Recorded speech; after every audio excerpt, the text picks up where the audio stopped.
Hey everyone, hope you guys have all had a great week while I was off at vacation. Today I wanted to talk to you guys about Bitcoin and Solana. Bitcoin's gearing up for a move, Solana is in the middle of it, so let's talk about both and what my plans are for each of them. Now, as far as Bitcoin's concerned, you guys can see on the weekly chart, we still have bullish momentum, so we're not really scared so much about this crashing down immediately, but there is still that volatility that you guys are looking at from day-to-day charts. However, if we just zoom in here a little bit, you guys are going to see our first official golden cross between the 50-week and the 200 weekly moving averages. It's never happened before because Bitcoin technically has never dropped down like we did last year or in 2022. So I'm patiently just waiting to see if this is actually going to cause anything to happen.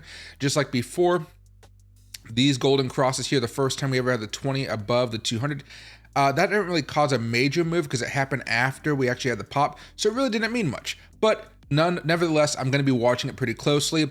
You can see the one that really made the difference, of course, as always, is going to be that 20 and 50 week moving averages.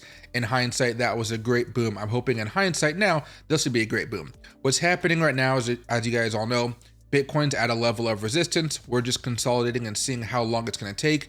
Sometimes it takes months. Hopefully it's not going to take months for that to happen, but this is a major level of resistance and you're going to see a lot of people place their bets for shorts or longs at this point. Now, if we were to go over here to the daily charts, you guys are looking at something that looks a little bit more bearish, but not terrible. Let me open up the MACD and the stochastic here just so you guys can see it a little bit better. Stochastic is still okay, leveling off, but still okay. And you see the MACD right here actually turning over right over the past few days. Really not much has happened since December 5th. We're pretty much in the same spot as before, but considering we had this big flush out that took us all the way back down to 40,000, we're in a pretty good spot, guys, I have to admit. Now, here's the issue as far as you guys are concerned with the day-to-day of Bitcoin price action. There's a good chance that over the next couple of days, Bitcoin takes another big drop and it just brings us back down about to $42,000, maybe even less. That's the only thing I'm concerned about. If we are able to bounce off of this, that would be something really good to see.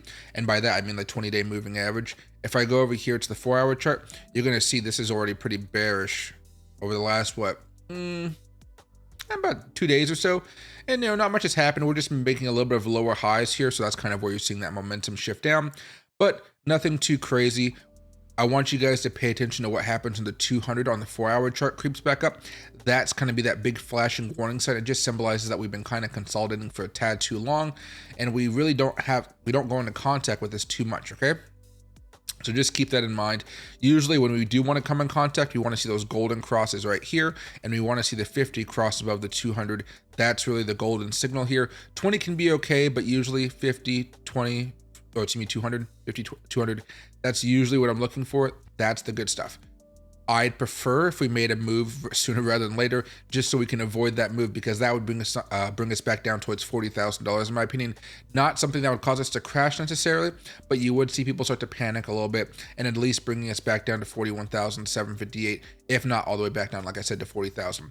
Now, hourly charts and stuff like that, not too big of a deal. Consolidating, a whole bunch of boorishness because nothing's really happened over the last few hours.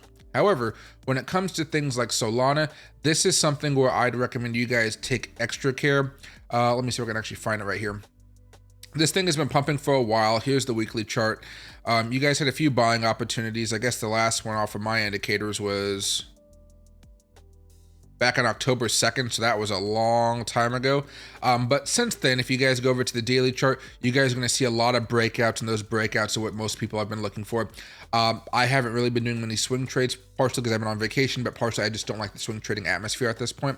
So what I've been doing is a lot of day trading and trading those breakouts in the 1 and 4 hour charts.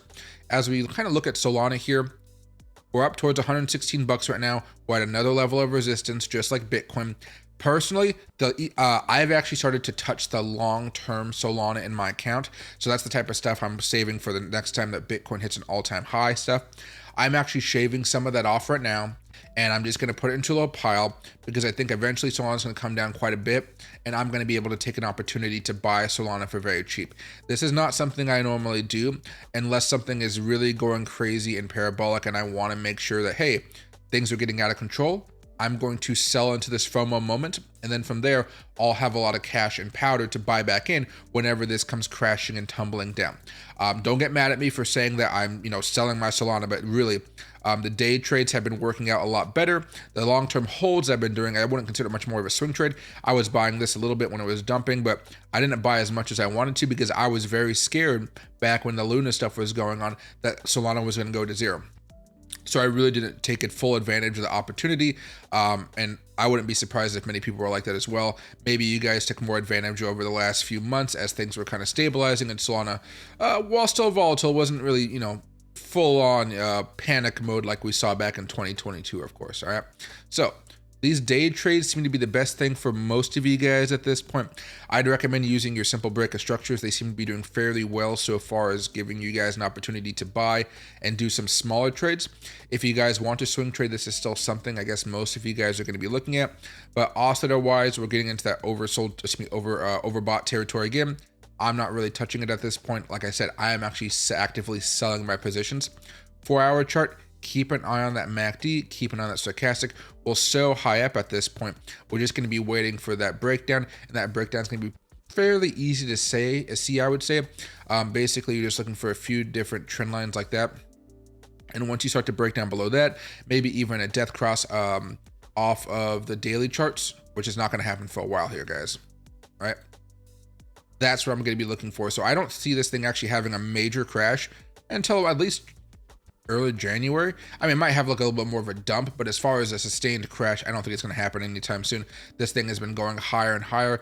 And like I told you guys before, actually before I even went on vacation, you're seeing a lot of influencers pump this and pump this and pump this and pump this.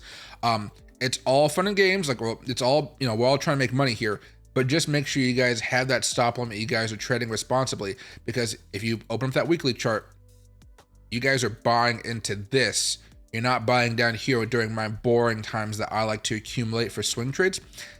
You guys are really buying towards a potential top, and that's a very dangerous thing to do, okay?